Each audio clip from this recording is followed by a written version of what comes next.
किहदा out अरसा लिया सीगा। हालांकि चमकौर दे विच गुरु जी सामने शायद शहीद होए, जकारे बुलाए सी गुरु गोबिंद सिंह, तो अपना इतिहास ज़्यादा सब नूं। की कारण सी? एक परमात्मा का ऊट अरसा लिया, बादशाह दरवेश गुरु गोबिंद सिंह चढ़दी कला विच रहे। भगत कबीर, भगत रविदास जी पहलां दी गल आ जी। वो तो कांशी कहते सी, कांशी ब्राह्मण कहते भी तुसीं रब का नाम ना जप सकते हो ना सुन सकते हो। वो भी चढ़दी कला विच रहे। आपां कहिए परमात्मा ने ऊट अरसे की गल कीती सी। जिहड़ा भी मनुख परमात्मा का ऊट अरसा लैंदा चढ़दी कला विच रहिंदा। चलो हुण आपां करिए विचार सिंह भाई बचित्तर सिंह का इतिहास। भी बादशाह दरवेश गुरु गोबिंद सिंह जी ने आनंदगढ़ का किला 6 पोह 1754 तां छड्डिया सी। औरंगजेब बादशाह ने सिपाही भेजे, उन्होंने कुरान शरीफ के कुछ शब्द रखे थाल दे विच, उहदियां कसमां खाधियां भी ਅਸੀਂ सौं खाने भी तुसीं एक बार आनंदगढ़ साहब का किला छड्ड दिओ। जो बाई धार के राजे सी उन्होंने कहने आटे की गऊ रख के थाले लैके आंदी, उसकी कसम खाधी भी गुरु जी तुसीं एक बार आनंदगढ़ साहब का किला छड्ड दिओ। ये भी आपको पता लोहगढ़ के किले भाई बचित्तर सिंह ने हाथी का मुकाबला किया। गुरु जी ने उत्थे आनंदगढ़ साहब का किला छड्डिया 6 पोह 1704 नूं। चारे साहिबजादे, पंजे प्यारे, माता साहिब कौर, माता सुंदर कौर, माता गुजर कौर जी, जो कहने उत्थों छड्डिया उस तो बाद कीरतपुर साहब गुरु जी ने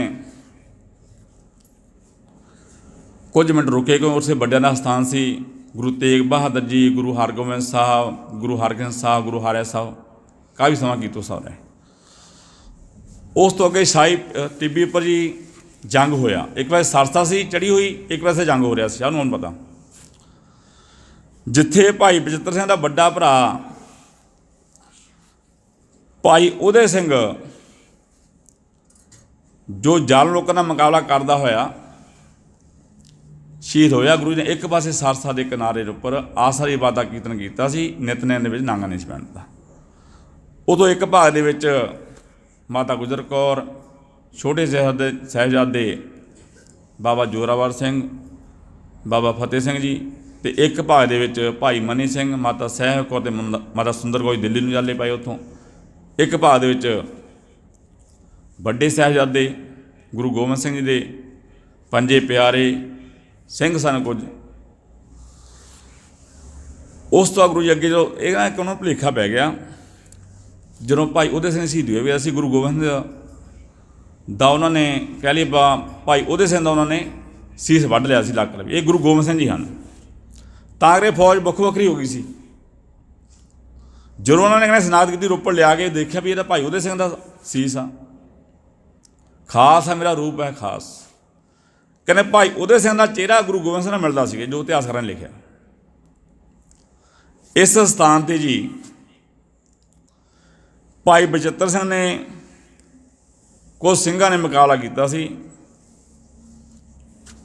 औरंगजेब बादशाह दीयां फौजां दा, जिथे भाई बचित्तर सिंह काफ़ी जाखमी हालत में सन। इस जगह पर बाबा अजीत सिंह भी आए थे। भाई बचित्तर सिंह ना बाबा अजीत सिंह भी सन। बरौन लिखा है बाबा अजीत सिंह जो जाखमी हालत सन भाई बचित्तर सिंह जी, बाबा अजीत सिंह ते भाई मदन सिंह उन्होंने लिखा। उन्होंने घोड़े के उपर बिठाया भाई बचित्तर सिंह जी नूं। फिर अगे अपन सानूं पता जी भी निहंखा है जो निहंग कोटला पिंड आ, इत्थे कहने गुरु जी 4 बारी आया जी। गुरु गोबिंद सिंह जी निहंग कोटले में निहंखां के घर 4 बारी आया। उत्ते इतिहास लिखा आ। इस तरह 4 बारी भट्ठा साहब गुरुद्वारा आया। जो कहने भाई बचित्तर सिंह जी उत्थे जागी हाल में पहुँचे तो बादशाह दे गुरु गोबिंद सिंह जी पहुँचे, कुछ सिंह भी नाल पहुँचे सन। गुरु जी ने देखा भी भाई बचित्तर सिंह काफ़ी जागवी हालत में, भाई बचित्तर सिंह उत्थे छड्ड के निहंखां नूं ये कहे भाई जो इहदी मलम पट्टी भी करनी तुसीं इहदी संभाल भी रखनी आ भाई बचित्तर सिंह जी। चलो कहने कुछ समय बाद किसी ने रोपड़ थाने में तलाह दे दी भी गुरु गोबिंद सिंह जी निहंखां दे घर हैं, हवेली में हैं। जो कहते रोपड़ तो सिपाही पहुँचे निहंखां की हवेली दे विच, सारी हवेली की तलाशी ली उन्होंने। तो जो एक कमरे में जिस विच भाई बचित्तर सिंह जागवी हाल में सन, तो निहंखां की बेटी मुमताज़ सी उस कमरे में। निहंखां कहण लग्या भी इस कमरे 'ਚ मेरा दमाद है तो मेरी बेटी है, भी इस कमरे तुसीं तलाशी ना लिओ। तो सिपाही ने फिर तलाशी नहीं ली जी उस कमरे की। कहने उस तो कुछ समय बाद सिपाही तो वापस मुड़ गए रोपड़ नूं। कुछ समय बाद ही भाई बचिੱਤਰ ਸਿੰਘ शहीदियाँ प्राप्त कर गया। भाई बचिੱਤਰ ਸਿੰਘ का जो संस्कार भी इत्थे किया गया। कहने बीबी मुमताज बहुत रोई जो भाई बचिੱਤਰ ਸਿੰਘ शहीदियाँ प्राप्त कीतियां। कहने कुछ महीनों बाद कह लगे पिता निहंग खां अपनी बेटी नूं, क्योंकि बीबी मुमताज जी मंगी हुई सी बसी पठाणी, तो बेटी हुण तेरा ब्याह करना। बीबी मुमताज कहती भी पिता जी तुहाडे बचन मैं तुसीं कहा सी जदों भाई बचिੱਤਰ ਸਿੰਘ जागवी हाल दे कहने ते मैं सी सिपाहियां नूं भी इत्थे मेरी बेटी है बीबी मुमताज तो एक मेरा दमाद है।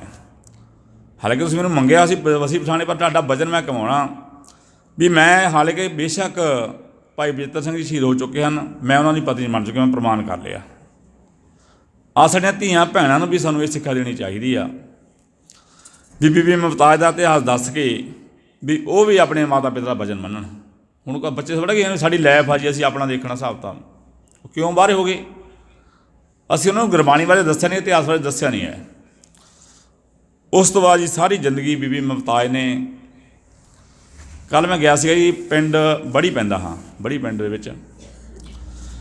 कहने कुछ सालों बाद बीबी मुमताज ने अपने पिता नूं कहा निहंग खां नूं भी पिता जी मैं एकांत जगह में जाना चाहुंदी हाँ, बड़ी काफ़ी तो गया भी उन्होंने कुछ नेड़े आ इत्थों उच्ची जगह पर वो गुरुद्वारा साहब बनाया बहुत वधिया। उत्थे बीबी मुमताज ने 110 साल भगती की, 136 साल की उम्र सी बीबी मुमताज दी। रब्बी सिद्धांत रब्बी गुण अपनाए, अपने पिता का वचन कमाया। सारी जिंदगी बीबी मुमताज ने 136 साल की उम्र तक कुवारी रह के भाई बचिੱਤਰ ਸਿੰਘ की पत्नी बन के बतीत किए रब के हुक्म भाणे दे विच। 110 साल लिखे बलवान ने उत्थे भगती की है बीबी मुमताज ने। जिथे कबर आ उत्थे भी जाना चाहिए सानूं, उत्थों थोड़ी दूर दी वैसे 8-9 मिनट ला दे। अज असीं बीबी मुमताज नूं तां याद करते हैं जे रब्बी सिद्धांत रब्बी गुण अपनाए दास दी तां यही बेनती हुंदी है जी भी असीं आपां अगे गुरु गोबिंद सिंह भट्टा साहब तो हुंदे होए चमकौर साहब पहुँचे। उपर पता ही साहब नूं भी चमकौर साहब देखो इतिहास का सब दे याद आ, पर सानूं इतिहास कमाउणा चाहिए। गुरु गोबिंद सिंह सामने सिंह भी शहीद होए तो बड़े साहिब दे शहीद होए, जकारे बुलाए गुरु जी ने। देखो जी आप थोड़ी गल कर लीए राजा दशरथ की।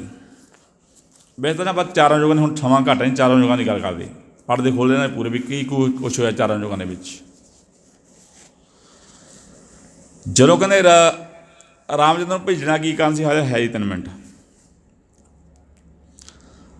राजा दशरथ दियाँ चलो इस पासे आ गया वा गल भी राजा दशरथ दियाँ 2 इस्त्रियाँ सन, ककई ते कशल्या।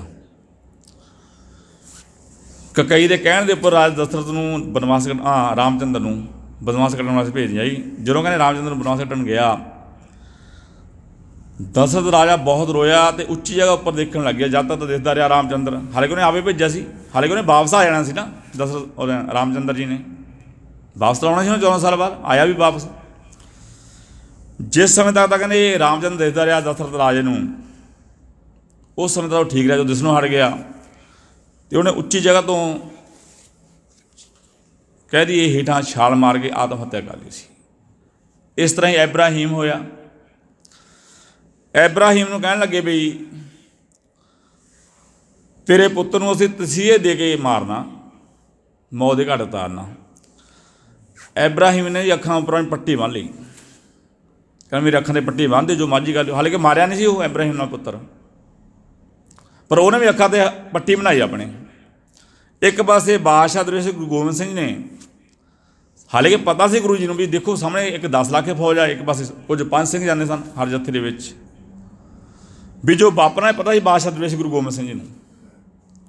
हम वड्डियां में जो छोटियां होंदा उस पर पता ही।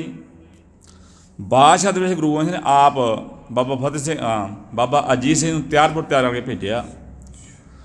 ਜਦੋਂ ਕਹਿੰਦੇ बाबा अजीत सिंह ने शहीदियां प्राप्त कीतियां मुगल फौजां ਦੀਆਂ मुकाबला करते हुए तो बादशाह दरवेश गुरु गोबिंद सिंह ने जकारे बुलाए सन। इस तरह बाबा जुझार सिंह जी तैयार प्यो त्यार। बाबा जुझार सिंह उम्र सिर्फ 14 साल की सी जी। ये भी सोचो माड़ा जा अपने मन अंदर झाटी मार के भी तैयार करके भेजे आ। जदों बाबा जुझार सिंह जी शहीद होए उस समय गुरु गोबिंद सिंह ने आप ही जकारा बुलाया तो आप ही जवाब दिता। गुरु गोबिंद सिंह पुछण लग्या सिंघां नूं भी देखो भी जो सिंह शहीद होंदे जकारा उत्थे एक ड्यूटी आई सी एक सिंह की भी तैं जकारे बुलाने। कोई भी सिंह शहीद होंदा जदों बाबा अजीत सिंह शहीद होए किसी सिंह ने जकारा नहीं बुलाया। बादशाह दे गुरु ने आप ही जकारा बुलाया आप ही जवाब दिता। जदों बाबा जुझार सिंह जी शहीद होए उस समय भी गुरु जी ने आप जकारे बुलाए तो आप ही जवाब दिता। फिर पुछण लगे गुरु जी भी दसो भी तुसीं जकारा क्यों नहीं बुलाए। वो कहने भी इहो जिहा असीं देखिआ नहीं कोई पिता अज तक जिहड़ा अपने साहिबजादे आप भेजे जंग दे विच भी शहीद होण उपर जकारे बुलाए।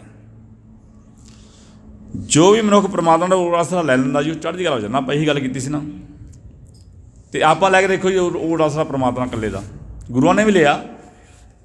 हाँ एक बड़ी गल कीती है पचाला दी गई जी साडी मेरे को रिकॉर्डिंग भी पई है सुन भी लिओ बाद विच भी सिक्खी नूं बड़ा खतरा। ये बड़ी दुख नाल गल कहनी पैंदी है जी। कहनी सिक्खी नूं बड़ा खतरा मारिया सिक्का जगत विच नानक निर्मल पंथ चलाया। गुरु नानक देव दस्सिओ दित्ती हुई सिक्खी सानूं उहनूं कोई खतरा नहीं है जी। पहले पातशाह नूं जेल में रखा गया सियालकोट जेल पैंदी है रावी दरिया दे नेड़े। सिक्खी चढ़दी कला विच रही। पंजवें पातशाह गुरु अर्जन देव जी नूं तत्तियां तवियां ते बिठा के शहीद किया गया सिक्खी चढ़दी कला विच रही। छेवें पातशाह गुरु हरगोबिंद साहब नूं ग्वालियर की जेल में रखा गया सिक्खी चढ़दी कला विच रही। गुरु तेग बहादुर जी नूं दिल्ली चांदनी चौक दे विच जलालुद्दीन जलाल ने उत्थे भाई मती दास भाई सतीदा भाई दयाला जी शहीद होए तो गुरु तेग बहादुर जी का जो सीस सी धारणा वखरा किया सिक्खी चढ़दी कला विच रही। बादशाह दरवेश गुरु गोबिंद सिंह जी दे बड़े साहिबजादे चमकौल जंग में शहीद किए गए तो छोटे साहिबजादे सरहंद विच माता गुजर वाली शहीदियाँ प्राप्त कीतियां सिक्खी चढ़दी कला विच रही। भाई तारू सिंह भाई मनी सिंह बंदमन कट शहीद किया गया। भाई तारू सिंह की खोपड़ी ला के शहीद किया गया। बंदा सिंह बहादुर नूं दिल्ली में शहीद किया गया बंदमन कट के पर सिक्खी चढ़दी कला विच रही। 1984 में साडा अकाल तख्त ढाया गया पर फिर भी सिंह भी साडे शहीद होए बीबियां भी साडियां शहीद होईयां सिक्खी चढ़दी कला विच रही। भाई सलवंत सिंह भाई बयान सिंह ने 31 अक्तूबर 1984 नूं जो मौके की प्राइम मिनिस्टर इंदिरा गांधी ने मारिया सी उन्होंने दिल्ली में फांसी ला के शहीद किया गया सिक्खी चढ़दी कला विच रही। भाई सुखदेव सिंह सुक्खा भाई हरजिंदर सिंह जिंदा देखो एक थोड़ी आप भी गल कर ली सिर्फ एक मिनट लूँगा जी मैं। बिरथी कदे ना हो भी जन की अरदास गुरु अगे कदे भी अरदास की बिरथ नहीं जाती जे बंदे का भरोसा हो जी। जिस समय जगरिया खान ने बयान लाया भी हरमंदर साहब कोई इशनान नहीं कर सकता सरोवर के उस समय भाई महताब सिंह मीरा कोटिया घोड़ा लैके आया सी उत्थे इशनान करके गया सीगा। ये अपना सानूं पता इतिहास जी। भाई महताब सिंह मीरा कोटिया सुखा सिंह कंबोग ने सिर वड्ढिया सी मस्से रंगड़ का। इस तरह ही भाई सतवान उन्होंने गुरु अगे अरदास की गुरु तेरा अकाल तख्त ढाया जिन्होंने कोई कसूर नहीं सी हरमंदर साहब इशनान करना दर्शन करने वास्ते आए सन। हज़ारां की गिणती में डट इकट्ठे किए गए हज़ारां की गिणती में उन्होंने ने किन्ने बच्चे शहीद होए साडे उन्होंने कोई कसूर नहीं सी। पौंडा साहब 2 बसां आईयां सन जसवंत सिंह कमल ने किताब लिखी थी पंजाब दा दुखांत 2 बसां आईयां तो 104 बच्चे बनते हैं बसां वो सिर्फ हरमंदर साहब दर्शन कर रहे थे उन्होंने की कसूर सी वो सारे बच्चे शहीद होए। चलो भाई सतवंत सिंह भाई बयान सिंह मन भरिया तो गुरु अगे अरदास की फिर भी गुरु सानूं मौका दे असीं बदला ये लईए लिया फिर बदला।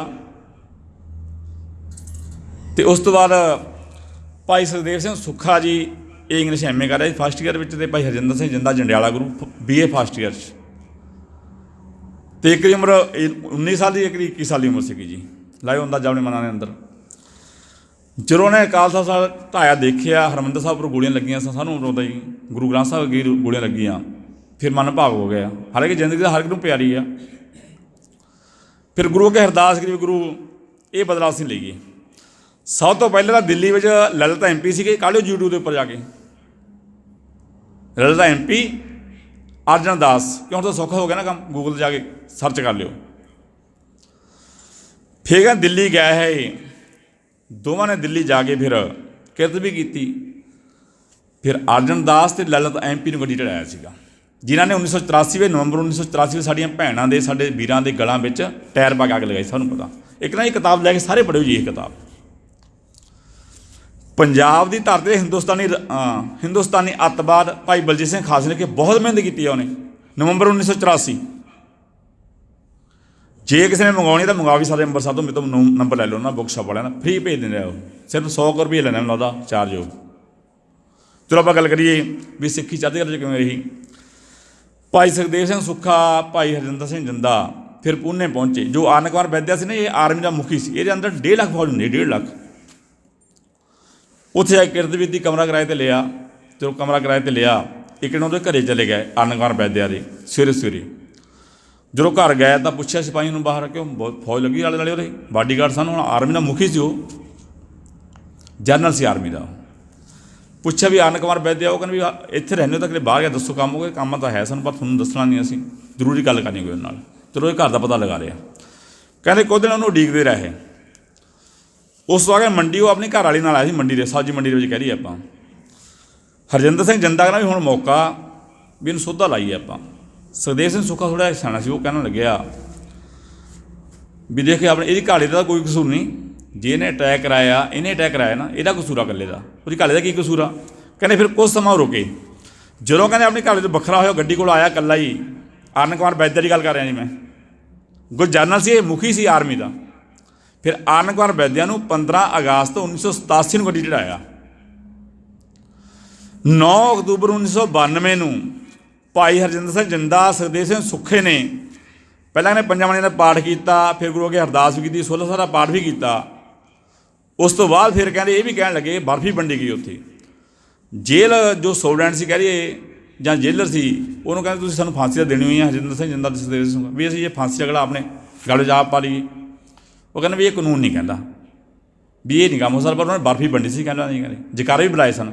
ਇੱਕ ਨਿਰਮਲ ਸਿੰਘ ਜਿਉਂਦਾ ਜੀ ਅਜੇ, ਜੋ ਉੱਥੇ ਅਲੱਗ ਸੀਗਾ, ਉਹਨਾਂ ਨੂੰ ਰੱਖਿਆ ਹੋਇਆ, ਉਹ ਜਿਉਂਦਾ। ਉਹ ਕਹਿੰਦਾ ਉਹਨਾਂ ਨੇ ਜਕਾਰੇ ਬੁਲਾਏ ਤੇ ਮੈਂ ਵੀ ਜਕਾਰੇ ਬੁਲਾਏ। ਅਤੇ ਸਿੱਖੀ ਨੂੰ ਜੀ ਕੋਈ ਖਤਰਾ ਨਹੀਂ ਹੈ, ਇਹਦਾ ਅਸੀਂ ਭਰਮ ਪਾਤਾ, ਸਾਡੇ ਲੀਡਰਾਂ ਨੇ ਭਰਮ ਪਾਤਾ। ਸਿੱਖੀ ਨੂੰ ਕੋਈ ਖਤਰਾ ਨਹੀਂ ਹੈ, ਨਾ ਹੀ ਹੋਇਆ, ਨਾ ਹੀ ਆਉਣ ਵਾਲੇ ਸਮਾਂ 'ਚ ਹੋਏਗਾ। ਹਾਂਜੀ, ਜੋ ਹੁਣ ਕਿਸਾਨ ਆਰਡੀਨੈਂਸ ਬਿੱਲ ਦੀ ਗੱਲ ਆਪਾਂ ਦੇ ਪਹਿਲਾਂ ਮੇਰੀ ਵਿਚਾਰ ਸਾਂਝੀ ਹੋਈ ਨਹੀਂ, ਅਸੀਂ ਪ੍ਰਧਾਨ ਥੋੜ੍ਹਾ ਲੇਟ ਆਏ, ਪਹਿਲਾਂ ਗੱਲ ਕਰ ਲੈਣੀ ਸੀ, ਮੈਂ ਚੰਗਾ ਰਹਿੰਦਾ। ਪਰਮਾਤਮਾ ਕਰੇ ਵੀ ਸਿੱਖਾਂ ਨੇ ਪਹਿਲਾਂ ਦਿੱਲੀ 18 ਵਾਰੀ ਫਤਿਹ ਕੀਤੀ ਆ। 8 ਤਰੀਕ ਨੂੰ ਕਹਿ ਦਈਏ, 8 ਮਾਰਚ ਨੂੰ 1873 ਨੂੰ, ਜਦੋਂ ਜਥੇਦਾਰ ਜੱਸਾ ਸਿੰਘ ਰਾਮਗੜੀਆ, ਜਥੇਦਾਰ ਜੱਸਾ ਸਿੰਘ ਆਹਲੂਵਾਲੀਆ ਅਤੇ ਸਰਦਾਰ ਬਘੇਲ ਸਿੰਘ ਗਏ ਸਨ, ਤੋਂ ਹਾਕਮਾਂ ਨੇ ਲਾਲ ਕਿਲ੍ਹੇ ਵਿੱਚ ਜਾਣ ਦਿੱਤਾ ਜੀ। 9 ਮਾਰਚ 1873 ਨੂੰ ਸਿੰਘਾਂ ਨੇ ਫਿਰ ਲਾਲ ਕਿਲ੍ਹੇ ਦੇ ਪਿਛਲੇ ਪਾਸੇ ਪਾਲ ਲਾ ਕੇ ਮੋਰੀ ਕੱਢ ਕੇ, ਜੋ ਮੋਰੀ ਗੇਟ ਮਸ਼ਹੂਰ ਆ ਨਾ, ਇਹ ਸਿੱਖਾਂ ਦਾ ਸਿਰਜਿਆ ਸਿਧਾਂਤ ਹੈ, ਸਿੱਖਾਂ ਸਿਰ ਜਾਏ ਮੋਰੀ ਗੇਟ ਦੀ, ਉਹ ਤੋਂ ਮੋਰੀ ਲਾ ਕੇ ਪਿਛਲੇ ਪਾਸੇ ਪਾਲ ਲਾ ਕੇ ਮੋਰੀ ਲਾ ਕੇ ਇਹਦੀ ਆਪਾਂ 9 ਮਾਰਚ 1873 ਨੂੰ ਸਿੱਖਾਂ ਨੇ ਜੋ ਖਾਲਸਾ ਝੰਡਾ ਚੜ੍ਹਾਇਆ ਸੀ ਦਿੱਲੀ ਦੇ ਵਿੱਚ। ਅਤੇ 18 ਵਾਰੀ ਪਹਿਲਾਂ ਫਤਿਹ ਹੋ ਚੁੱਕੀ ਹੈ ਦਿੱਲੀ, ਹੁਣ 19ਵੀਂ ਵਾਰੀ ਤਿਆਰੀ ਹੈ ਪੂਰੀ, ਬਸ 90% ਹੋ ਚੁੱਕਾ ਜੀ ਕੰਮ, 10% ਰਹਿ ਗਿਆ। ਗੁਰੂ ਕਿਰਪਾ ਕਰੇ ਸਾਡੇ ਕਿਸਾਨ ਵੀਰਾਂ ਦੀ, ਸਿੱਖਾਂ ਦੀ ਚੜ੍ਹਦੀ ਕਲਾ ਰਹੇ, ਅਤੇ ਇੰਨੀਆਂ ਮਿਹਨਤ ਪ੍ਰਵਾਨ ਕਰੋ ਜੀ। ਕਥਾ ਵਿਚਾਰ ਕਰਨ ਗਲਤੀਆਂ ਹੋ ਜਾਂਦੀਆਂ ਹਨ। ਗੁਰੂ ਅਤੇ ਸੰਗਤ ਬਖਸ਼ ਵਿੱਚ ਬਸਣਾ ਆਈਆਂ ਸੰਗਤਾਂ ਦਾ ਬਹੁਤ ਬਹੁਤ ਧੰਨਵਾਦ। ਇਸ ਸਥਾਨ ਦੇ ਪ੍ਰਬੰਧਕ